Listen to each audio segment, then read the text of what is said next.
Bonjour à tous. Dans la vidéo d'aujourd'hui, nous allons parler de l'argument souverain. Ce terme recouvre un concept qui existe déjà, mais le terme a été inventé par moi tout simplement pour mieux rendre compte de ce concept. Alors qu'est-ce que c'est? L'argument souverain, c'est un argument qui n'a pas encore été réfuté, tout simplement. Cela veut dire que, par exemple, prenons une courbe, eh bien, si cette courbe n'a pas encore été réfutée, ses conclusions sont dites comme temporairement irréfutables. Alors, pourquoi le mot argument souverain? Eh bien, c'est simple, c'est parce que c'est un argument maître, c'est un argument qui permet d'asseoir la vérité. Pourquoi? Tout simplement parce que l'on peut découvrir la vérité grâce à la science et grâce aux courbes qu'elle permet d'obtenir. Par exemple, avant, je croyais que l'âge de la ménarque, la ménarque c'est la période des premières règles, je croyais qu'avant, l'âge de la ménarque qui était tombé de 16 à 12 ans était dû à l'agriculture intensive qui a commencé après la fin de la Seconde Guerre mondiale. Alors qu'en fait, pas du tout. Quand on regarde la courbe, on s'aperçoit que de 1750 à 1950, l'âge a chuté de 16 à 13 ans, et il a chuté de 13 à 12 ans, donc de 1950 à aujourd'hui. Cela veut dire qu'il est impossible que ce soit l'agriculture intensive et les perturbateurs endocriniens qui ont fait tomber l'âge de la ménarque de 16 à 13 ans. C'est impossible vu que ça n'existait pas encore. En fait, c'est tout simple. Quand un corps a assez de nutriments, et donc le corps féminin a assez de nutriments, eh bien, au niveau biologique, la ménarque est à 12 ans. Ce que ça veut dire, c'est que quand on mange mieux, le corps a plus de facilité tout simplement à produire les hormones. C'est aussi simple que ça. Et donc, forcément, si la ménarque doit avoir lieu à 12 ans, eh bien elle aura lieu à 12 ans. Ainsi, puisque les gens ont mangé de mieux en mieux de 1750 à 1950, ça explique le fait qu'il ait reculé de 3 ans. Ainsi, avec une courbe, une simple courbe avec quelques dates, j'ai déjà un argument irréfutable qui montre que non, ce ne sont pas les perturbateurs endocriniens qui ont fait baisser l'âge de 16 à 12 ans. C'est impossible, et c'est grâce à l'argument souverain qui a été apporté grâce à cette courbe que j'en ai la preuve. Mais alors, est-ce que tous les arguments souverains sont aussi irréfutables que ça? En fait, même l'argument que je viens de dire n'est pas entièrement irréfutable au sens juste théorique.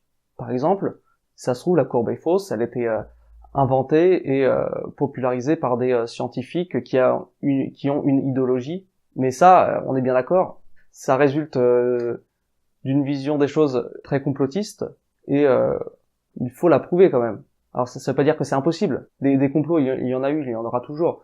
On peut aussi avoir le doute. Sauf que ce que je veux dire, c'est que il ne faut pas avoir le doute complotiste. Il faut avoir le doute créatif. C'est-à-dire que si, par exemple, il y a une courbe avec des conclusions qui sont absolument sans appel et que l'on n'est pas d'accord avec ces conclusions-là, soit on a le doute et on va essayer de voir s'il n'y a pas eu des courbes qui ont été non reconnues et voir si les arguments pour lesquels elles n'ont pas été reconnues sont valables, ou alors on admet. Mais alors il ne faut pas à la fois admettre la courbe et avoir des conclusions différentes de ce qu'elle avance. Ou alors tout simplement dire que la courbe c'est un complot. Il faut quand même bien comprendre qu'il faut être constructif. Si on recherche la vérité, il faut être constructif, c'est tout. Il ne faut pas tomber dans le complotisme de bas étage, mais il ne faut pas non plus tomber dans le consensuel de bas étage aussi, c'est-à-dire être tout le temps d'accord avec les courbes qui tombent dans la communauté scientifique.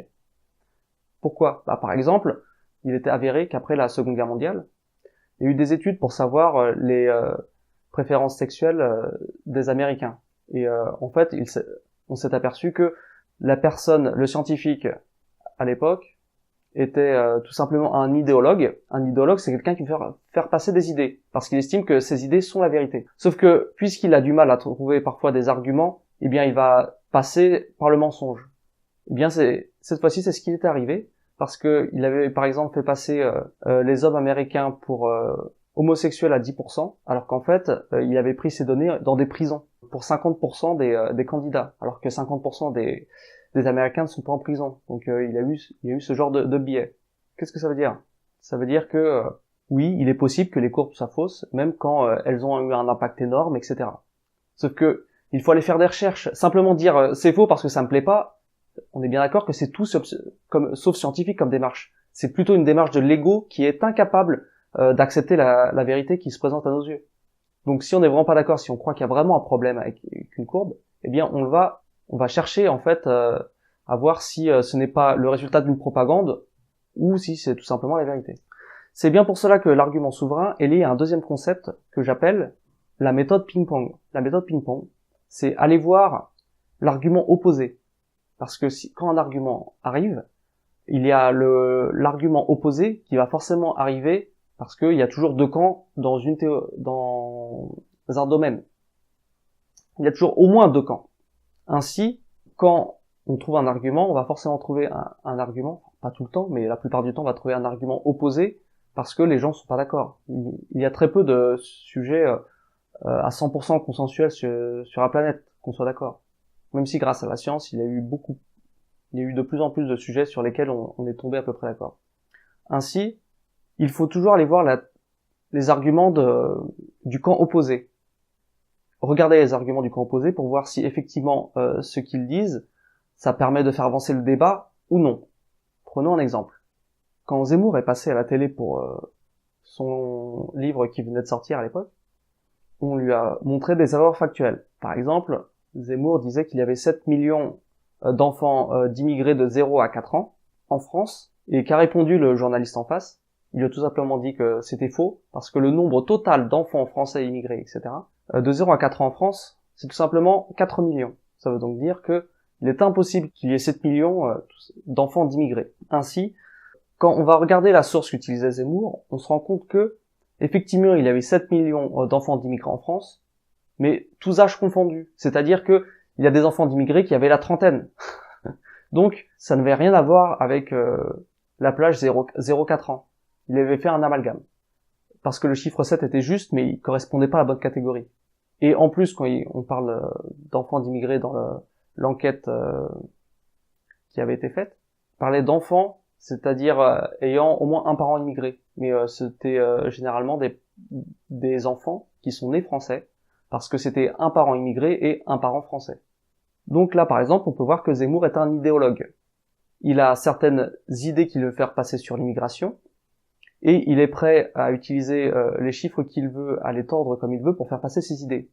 Ça ne veut pas forcément dire que un idéologue a tort, mais s'il veut avoir raison, il devrait au moins utiliser les bons arguments et pas utiliser des mensonges, qu'on soit d'accord. Ça veut pas dire que je suis d'accord avec Zemmour ou non sur la question de l'immigration. Je veux juste dire que un idéologue, en théorie, n'a pas forcément tort sur l'idéologie qu'il défend. Mais il y a la façon dont on la défend. On peut très bien la défendre avec des sources vraies et on peut la défendre avec des sources fausses. Parce que si par exemple une théorie est vraie, on pourrait très bien à la fois la supporter par des sources vraies et fausses. Mais alors pourquoi prendre le risque de la supporter par des sources fausses pour faire passer ses idées, alors que on pourrait très bien ne se contenter que des sources vraies? Parce que du coup, si on défend son idée avec des sources fausses, eh bien ça vient jeter complètement le discrédit sur les idées que l'on défend. Par exemple, il y a d'autres personnes qui, pour montrer à quel point il y a des quartiers entièrement maghrébins en France, vont prendre des photos de l'Algérie avec des drapeaux algériens partout. Et forcément, en Algérie, on va trouver beaucoup de drapeaux algériens. Or, on se rend compte que ces quartiers-là n'existent pas en France, c'est-à-dire voir un drapeau algérien par fenêtre. Forcément, c'était de la propagande qui est complètement fausse. Et même quand on a demandé à la personne pourquoi est-ce qu'elle avait fait ça, elle a dit qu'elle était entièrement consciente de ce qu'elle faisait, mais elle voulait faire ça par idéologie. C'est-à-dire, elle veut dénoncer l'immigration maghrébine en France, et donc elle est prête à tout, et tous les mensonges, etc., pour la dénoncer. Donc, quand on voit ça, on se rend bien compte que une idéologie, ça peut être supporté par des sources fausses et par des sources vraies. Or, quand on recherche la vérité, on recherche les arguments vrais parce que c'est les arguments vrais qui nous permettront d'arriver à la vérité, et cette vérité qui va forcément être liée à une idéologie, parce que imaginons que par exemple on se rend compte que à force d'égrener les arguments souverains, on se rend compte par exemple qu'en économie, le libéralisme total est impossible. Eh bien, ça c'est complètement non neutre comme conclusion. Si la vérité c'est que l'économie dirigée totale est impossible et que le libéralisme total est impossible aussi, ça veut dire que il faut forcément une dose d'économie dirigée et une dose de libéralisme pour avoir une société viable. Voilà, c'est tout. C'est ça que ça veut dire. Ça veut donc dire que la vérité n'est pas neutre. Parce qu'il y a des gens qui vont être idéologues et qui vont dire je suis pour le libéralisme total, d'autres qui vont dire je suis pour l'économie dirigée totale, et on se rend bien compte que si on a des preuves qui montrent que c'est impossible, on va forcément se mettre à dos des idéologies. Si je dis ça, c'est bien pour montrer que une idéologie peut être, encore une fois, soutenue par des arguments faux, des arguments vrais, sauf que le problème avec l'idéologie, comme par exemple BHL Bernard-Henri Lévy, c'est un idéologue. C'est-à-dire qu'il part de son idée, c'est-à-dire il part de la conclusion, et il essaie de remonter pour voir ce qu'il peut aller dans son sens. Eh bien, c'est pareil avec tous les idéologues. C'est pour ça d'ailleurs que je ne suis pas vraiment idéologue, parce que j'estime que un idéologue, il veut faire passer ses idées avant les arguments. Or, moi, c'est l'inverse. Je veux faire passer les arguments avant les idées, parce que parfois on se retrouve avec des arguments qui vont contre nos idées, et du coup, ça empêche la vérité de s'exprimer, tout simplement, de se manifester. Enfin, il y a un autre concept qui va de pair avec l'argument souverain, c'est ce que j'appelle la sagesse du saumon. Comme vous savez, le saumon, c'est un poisson très spécial, qui est adapté à la fois aux eaux douces et aux eaux salées. C'est-à-dire que c'est un poisson qui naît dans les rivières, qui descend la rivière jusqu'à la mer, et qui après va remonter la rivière. Alors pourquoi j'appelle ça la sagesse du saumon ? C'est-à-dire, c'est la sagesse de celui qui veut toujours remonter contre ses idées actuelles, contre ses conceptions actuelles.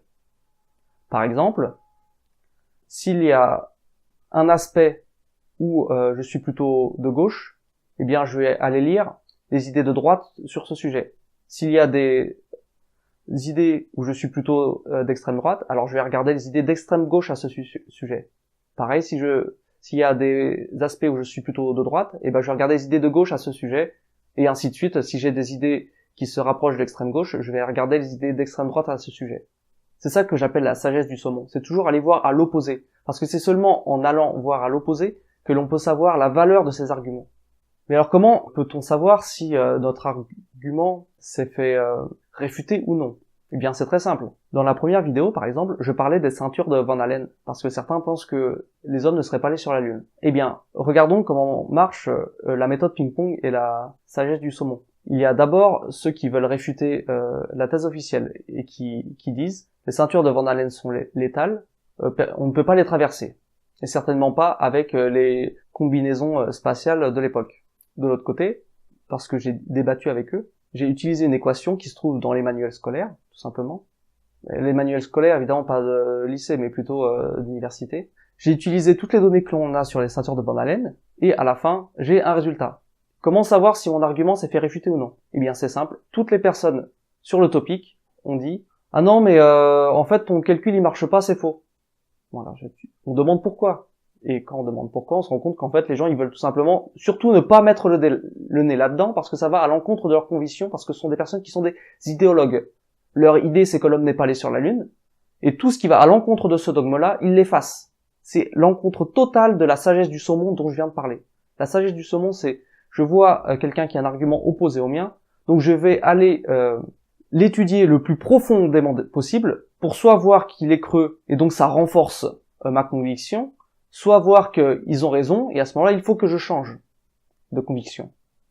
C'est ça la sagesse du saumon, et c'est pour ça qu'il est entièrement lié à l'argument souverain, parce que c'est grâce à cette sagesse que l'on peut atteindre ces arguments souverains, tout simplement. Un autre exemple d'argument souverain, c'est par exemple par rapport à la diminution des insectes. Alors vous le savez certainement, mais pour la pollinisation des fleurs, 50% est fait par les abeilles, enfin par la famille des abeilles. L'autre 50% est fait tout simplement par le reste des insectes, dont par exemple même les moustiques. C'est d'ailleurs pour ça que certains parlent de catastrophe écologique si on éradiquait tous les moustiques de la Terre, parce qu'ils ont une certaine contribution dans la pollinisation. Cependant, il n'y a pas que les moustiques, il y a aussi les autres insectes. Et que s'est-on aperçu grâce à l'étude de l'influence des insecticides sur la population des insectes? Accrochez-vous bien. Utilisant un système de piège qui leur permet de calculer la masse totale des insectes collectés mois après mois et à plusieurs dizaines d'années d'écart, le groupe Crefeld Entomological Society a relevé une baisse extrêmement forte de la quantité d'invertébrés attrapés. Ainsi, entre l'année 1989 et 2013, la différence est très nette. Dans un point situé au nord de l'Allemagne, la quantité d'insectes a chuté de 70% en à peine 24 ans. 78%. Ça veut dire que la population d'insectes a été divisée par 5. Pour vérifier qu'il ne s'agissait pas simplement d'une mauvaise année, les scientifiques ont refait un relevé l'année d'après, en 2014. Mais les chiffres étaient toujours aussi bas. Dans une douzaine d'autres sites, le déclin des masses d'invertébrés était tout aussi dramatique. Normalement, là, vous devriez trouver sur l'écran les fameuses courbes relevées par le groupe. Comme vous pouvez le voir, ces courbes, si elles sont avérées, et apparemment elles le sont, montrent bien qu'il y a une baisse de presque 80% de la masse des insectes à cause des insecticides et de ce que l'on appelle les néonicotinoïdes qui vont tout simplement s'attaquer au système nerveux des insectes et donc les dérégler tout simplement. Ce que je veux dire par là, c'est que cette courbe est un argument souverain qui montre tout simplement que la baisse des insectes est avérée. Il y a beaucoup de personnes qui sont anti-agriculture biologique en France, beaucoup plus que ce que l'on pense, parce qu'ils disent que ce n'est pas forcément avéré que l'impact des pesticides soit aussi important que ce que l'on dit. Or, si la masse des insectes était divisée par 5 en 24 ans, on se rend bien compte qu'il y a un problème absolument énorme. Parce que ces insectes-là participent pour moitié, tout simplement, à la pollinisation. C'est-à-dire que s'il y a une chute énorme des abeilles, il y a aussi une chute des autres insectes. Or, si les abeilles partent, c'est 50% en moins de pollinisation, mais si les autres insectes partent, c'est aussi 50% en moins sur la pollinisation. Ce que je veux dire par là, c'est que il y a une causalité qui paraît absolument évidente entre l'apparition des néonicotinoïdes sur le marché et la baisse spectaculaire des insectes. De même si pour la ménarque dont je vous ai parlé, l'âge moyen est normal, par contre, comparé à avant, l'étendue est différente. Par exemple, pour une fille, on parle de puberté précoce avant 8 ans. Eh bien, il faut savoir que cette puberté précoce a explosé. Or, elle explose, pourquoi ? La puberté apparaît grâce aux systèmes hormonaux. Eh bien, quand ces systèmes hormonaux sont perturbés, il y a plus de chances d'avoir une puberté précoce. Qu'est-ce qui peut changer et influencer les hormones ? Il peut y avoir des facteurs externes naturels, par exemple le soleil. On s'est aperçu en France que les filles du Nord et les filles du Sud avaient une différence de quelques mois dans l'âge moyen de la ménarque, tout simplement parce que le soleil va influencer les cycles hormonaux. De la même façon, on s'est aperçu que la graisse dans le corps, parce que la graisse, elle va influencer sur, par exemple, le cycle de l'insuline, etc., elle va influencer sur les cycles hormonaux, et bien puisque la graisse influence sur les cycles hormonaux, il y a plus de chances d'avoir une puberté précoce. Et enfin, il y a les fameux perturbateurs endocriniens de l'agriculture intensive, qui, eux, vont aussi influencer contre notre gré nos cycles hormonaux, et donc aussi provoquer ces pubertés précoces. Or, qu'est-ce que l'on s'aperçoit ? On s'aperçoit que les pubertés précoces avant 8 ans pour les filles sont en train d'exploser depuis une vingtaine d'années. Et pourquoi ? Encore une fois, parce qu'il y a à la fois plus d'obésité et plus de perturbants endocriniens dans nos sociétés. Ce que je veux dire par là, c'est tout simplement que il y a des personnes qui disent que l'agriculture biologique ne sert à rien parce que ça n'a aucun impact sur notre santé. Mais alors du coup, j'aimerais leur demander, ces perturbateurs endocriniens, ces insecticides, ces pesticides qui dérèglent les insectes, qui nous dérèglent nous, ils viennent d'où ? Ils ne viennent pas de l'agriculture bio, à ce que je sache. Alors certes, l'agriculture biologique n'est pas parfaite. Cela veut dire qu'elle a encore beaucoup de progrès à faire. Mais ces personnes-là, plutôt que de dire l'agriculture biologique c'est un bon concept mais il reste à améliorer, ils préfèrent dire que puisque le bio c'est pas parfait, autant ne rien faire et continuer à utiliser les pesticides, etc. Et avec ça, je ne suis pas du tout d'accord. Ainsi, ces personnes-là, elles vivent tout simplement dans le déni.